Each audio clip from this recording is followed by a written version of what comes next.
An in-flight meltdown turned into a life lesson when a hidden billionaire taught a flight attendant the meaning of humility.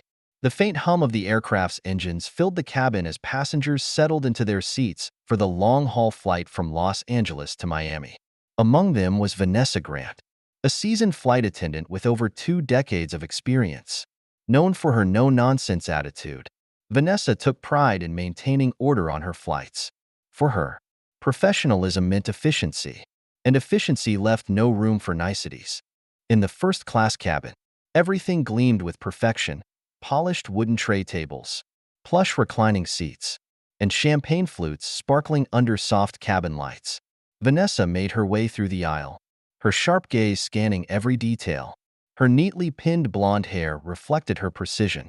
Her attention was drawn to seat 2A, where a woman with a quiet presence had just settled in. The passenger, in her early 40s perhaps, wore understated yet elegant clothing: a soft cashmere sweater, tailored black pants, and simple pearl earrings. She didn't look like the typical flashy first-class traveler Vanessa was used to. Vanessa paused, noticing the woman pulling out a small, well-worn journal from her leather tote bag. She jotted something down, her movements deliberate and calm. Something about her silence and composure unsettled Vanessa, though she couldn't quite pinpoint why. The flight began boarding, and the cabin filled quickly. Vanessa approached the woman. "Ma'am, I'll need you to stow your bag in the overhead bin before takeoff," she said in a clipped tone. The woman looked up, her deep brown eyes locking onto Vanessa's. "Thank you, but I prefer to keep it under my seat," she replied, her voice measured but firm. Vanessa's lips thinned. Rules were rules, and she wasn't about to let someone bend them, not even in first class. But something about the woman's tone lingered with her. It wasn't disrespectful, but it carried an unshakable confidence that Vanessa wasn't used to encountering. Before Vanessa could insist further, an unexpected chain of events was about to begin. Vanessa squared her shoulders, her practiced smile tightening. "Ma'am, the airline has strict policies about personal belongings during takeoff. It's for your safety." The woman's eyes didn't waver. "I understand, but it's not in anyone's way, and it contains something important. I'd prefer not to store it overhead." Passengers around them began to glance up. Sensing the growing tension, Vanessa felt her authority slipping, and she hated the feeling. She leaned in slightly, lowering her voice but not her tone. "If everyone started making exceptions, we'd have chaos. I'm asking politely, please place it overhead." The woman sighed. Closing her journal, she placed it back into her tote and, with visible reluctance, handed the bag to Vanessa, who slid it into the overhead bin with brisk efficiency. "Thank you," Vanessa said, her voice clipped. The woman responded with a faint smile that felt more like a dismissal than gratitude. Vanessa felt her chest tighten. She'd dealt with difficult passengers before, but something about this woman's calm resistance unsettled her. As the plane taxied and then ascended into the skies, Vanessa busied herself serving drinks and snacks. She noticed the woman from seat 2A often. She sat with perfect posture, her eyes scanning the pages of her journal or gazing out the window. She didn't complain, didn't make demands, yet her presence felt larger than life, as though she commanded the space simply by existing. A few hours into the flight, the seatbelt sign blinked off, and Vanessa returned to first class for a routine check. The woman in seat 2A was now seated with her tray table down, sipping from a glass of water. The tote bag Vanessa had stowed away earlier was now back under the woman's seat. Vanessa stopped abruptly. "Ma'am, I need to remind you that your bag cannot stay there." The woman set her glass down. "I retrieved it after takeoff. There's no turbulence, and it's not obstructing anyone. I hope that's not a problem." Vanessa felt her composure slipping. "It is a problem if it disregards policy." The woman raised an eyebrow. "Policy or power?" The question hit like a slap, though the woman's tone remained calm.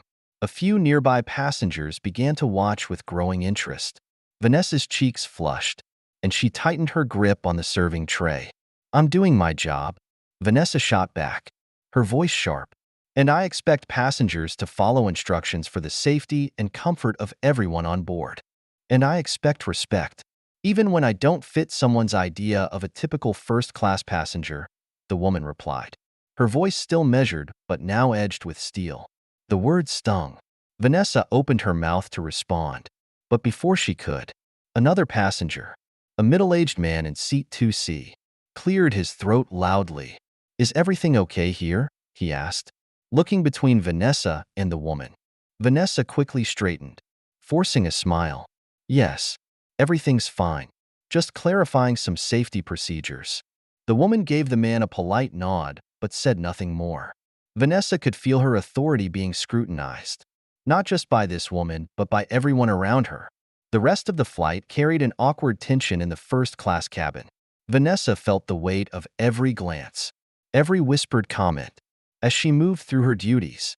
The woman in seat 2A remained composed, but Vanessa's irritation bubbled under the surface.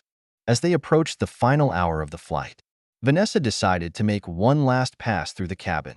She wanted to regain control of the situation, to reassert her authority in some small way. But something about the look in the woman's eyes stopped her. They weren't hostile, but they weren't deferential either. They were unbothered, that quiet confidence again, as though she held a secret Vanessa couldn't begin to guess. And then, just as the plane began its descent, the confrontation escalated in a way no one could have predicted. The plane dipped slightly, signaling its descent into Miami. The announcement from the cockpit came over the intercom, instructing passengers to prepare for landing. Vanessa returned to the first-class cabin, glancing over her checklist to ensure compliance. Her attention was drawn once again to seat 2A. The tote bag was now openly on the woman's lap as she placed her journal inside. Vanessa's irritation flared. She felt her authority being openly challenged, and she wasn't about to let it slide. "Ma'am," Vanessa said firmly, approaching the seat, "we're preparing for landing. Your bag must be stowed." The woman looked up slowly, her expression unreadable. "I will put it away in just a moment." Vanessa's patience snapped. "No, you'll do it now. I've asked you several times, and it seems you think the rules don't apply to you. But they do. This isn't negotiable." The woman set the bag on the floor and leaned back in her seat, her calm demeanor only seeming to infuriate Vanessa more. "What is it with you?" Vanessa blurted, lowering her voice but unable to mask the anger. "Do you think being in first class puts you above everyone else? Do you think you're special?" The woman's eyes darkened. She spoke quietly, but her words cut through the cabin like a blade. "Do you think being in a uniform gives you the right to speak to people however you want?" The surrounding passengers were now fully engaged, their gazes bouncing between the two women like spectators at a tennis match. Vanessa felt the heat rising to her face, but she refused to back down. "Ma'am, I don't know what your issue is, but I need you to follow instructions. If you can't, perhaps you should consider a different mode of travel." The woman gave a small, almost imperceptible laugh, shaking her head. "It's always interesting how people show you who they are when they think you're beneath them." That was the breaking point. Vanessa stepped closer, her professionalism unraveling in a way that even shocked herself. "Listen, I've had enough of your attitude. If you can't follow simple rules, maybe you shouldn't be flying at all." Before anyone could process what was happening, Vanessa's hand lashed out, connecting with the woman's cheek in a sharp, resounding slap. Gasps filled the cabin. The man in seat 2C shot out of his chair, his face a mix of disbelief and outrage. "What the hell are you doing?" he exclaimed.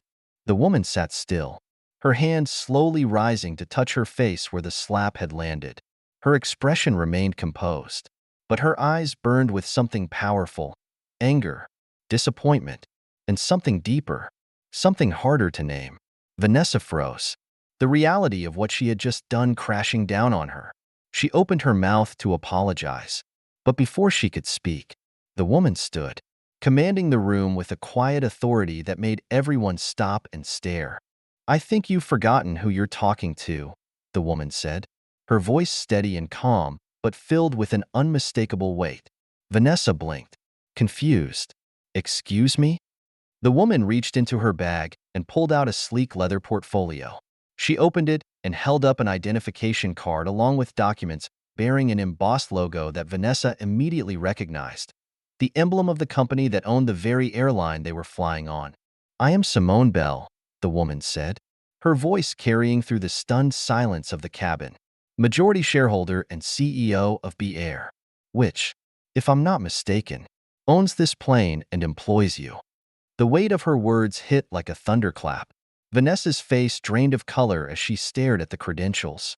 The other passengers looked on, their expressions a mixture of shock and satisfaction. "You're the CEO?" Vanessa stammered, her voice barely above a whisper. "That's correct," Simone said, slipping the portfolio back into her bag. "And while I don't make it a habit to advertise my presence, I also don't tolerate disrespect or abuse from anyone, especially not from my employees." Vanessa's knees felt weak. She had just slapped the woman who owned not only the plane but likely had the power to end her career with a single phone call. I didn't know," Vanessa began, but Simone held up a hand to silence her. "That's the problem," Simone said. You assumed. You assumed based on how I look, how I act, that I wasn't important. You let your frustration and your prejudice guide your actions. And now you're standing here exposed for who you really are." The plane had landed now, and the taxiing to the gate felt like the longest stretch of time Vanessa had ever experienced. The cabin remained silent, everyone waiting to see what Simone would do next. Simone turned to the other passengers, offering a polite smile. "I apologize for the disturbance. Please enjoy the rest of your flight." She picked up her bag and calmly walked toward the exit, her posture as steady and composed as ever. Vanessa wanted to call after her, to beg for forgiveness, but her voice caught in her throat. As the plane reached the gate and the passengers began to disembark, Vanessa stood frozen, replaying the incident in her mind. But the consequences of her actions were only beginning to unfold.